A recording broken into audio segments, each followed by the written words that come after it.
spend a lot of time in this book, in Confidence Code, trying to drill down into what is confidence. And all the people we interviewed, we asked them, what is confidence? How can you define it? And the best description we ever had was this: confidence is the stuff that turns thoughts into action. And thoughts without action are pretty useless.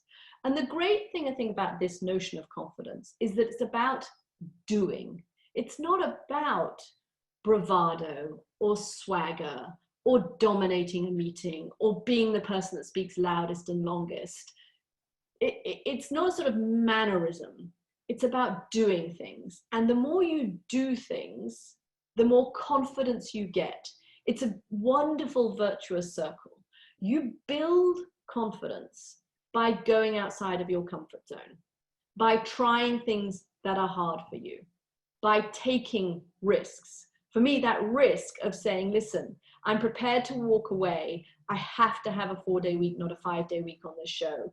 That process gave me confidence, because I came away from that thinking, wow, you know what? I can push the limits. I can do something hard. I'm not a confrontational person. I'm kind of a people pleaser. So the prospect of pissing off my bosses was a big deal for me. I didn't like that. I didn't like to be seen as difficult. But I got what I wanted from that negotiation, and that gave me confidence. I see confidence almost as bricks in a wall. You build it. Brick by brick by brick by brick, you build your confidence. I'll give you another example.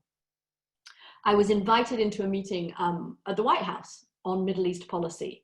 And I walk into this room and there are 12 guys and 2 women. And I sit down at the table and I look around and I think, oh my goodness, all of these people are super duper Middle East experts. They have lived in the field, they speak the language, they have worked with these governments, and I'm just a generalist. I'm just a journalist. I shouldn't really be here. My kind of default was I didn't deserve a seat at that table because I was not a Middle East expert. So we listened to the presentation from the National Security Council team, and I can picture this scene so clearly in my mind. We're sitting in this kind of anonymous conference room, and they give their spiel, and they finish their presentation, and it gets to the end of the presentation, and it's time for the question and answers, and the men in the room, actually, you know what, they don't even raise their hands. They just jump in with questions.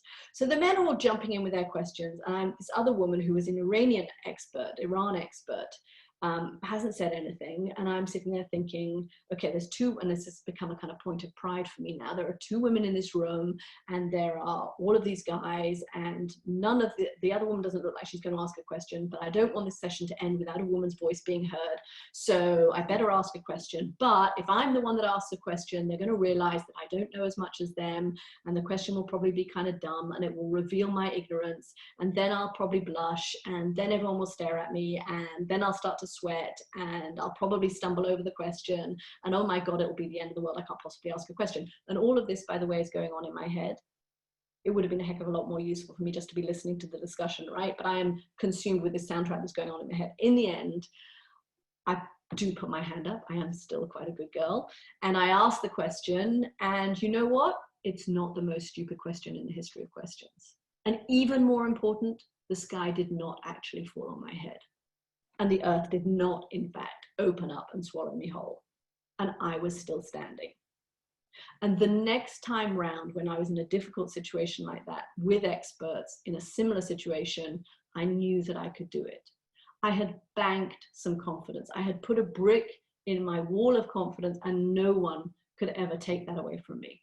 And that is where confidence comes from. It doesn't come from likes on an Instagram post.